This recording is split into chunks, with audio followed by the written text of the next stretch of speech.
You approach a new project with the intention of doing exceptional work.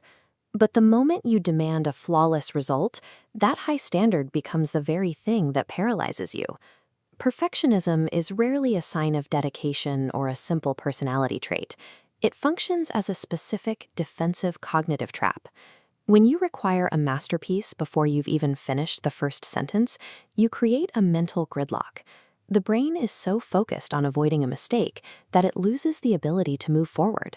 This creates a processing error that guarantees nothing gets done, despite how much you want to produce something great. To dismantle this block, we examine the 4 logical errors driving it: the impossible demand, the creativity clash, the mistake-proof trap, and the flawed first attempt. Identifying these mechanics ends the paralysis. It starts with the demand itself.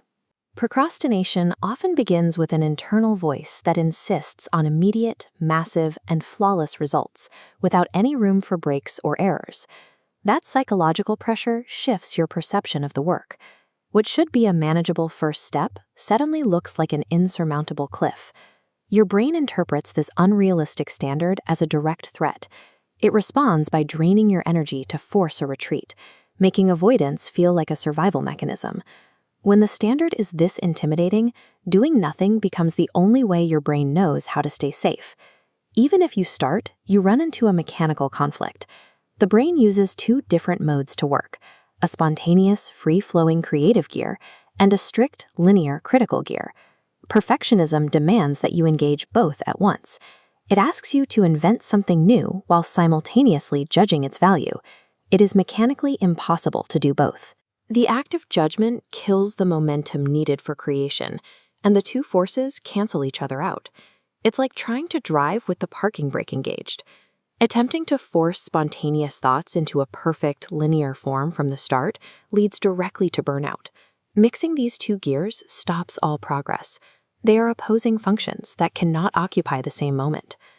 To avoid the pain of failure, the perfectionist mind tries to map out every single step of the project before taking the first one. But trying to guarantee a choice with 0 risk introduces too many variables, leading to total cognitive overwhelm. Because a path without mistakes doesn't exist, your brain gets stuck in an infinite planning loop, trying to solve problems that haven't happened yet. The need to be certain before you begin makes it impossible to ever actually start. The only way to clear the jam is to intentionally turn off the internal critic. This requires adopting a specific rule. Aim for a first effort that is intentionally imperfect and entirely human. Giving yourself permission to be messy removes the threat response. This allows the creative side of the brain to generate the raw material you actually need. Your critical, analytical mind is still vital, but its job is to edit work that already exists, not to supervise its birth. Accepting a flawed draft isn't a failure of standards. It is the only way to provide your brain with the material it needs to eventually reach them. When you understand how the impossible demand, the creativity clash, and the planning trap work together, the solution becomes clear. Perfectionism isn't about high quality. It's a traffic jam caused by judging a result before it has been created. By lowering the bar for the first step, you allow your creative mind to function. Quality isn't lost. It's simply moved to the editing phase, where it belongs. Separating the act of creation from the act of criticism is the most effective way to clear your mind and finally get the work done.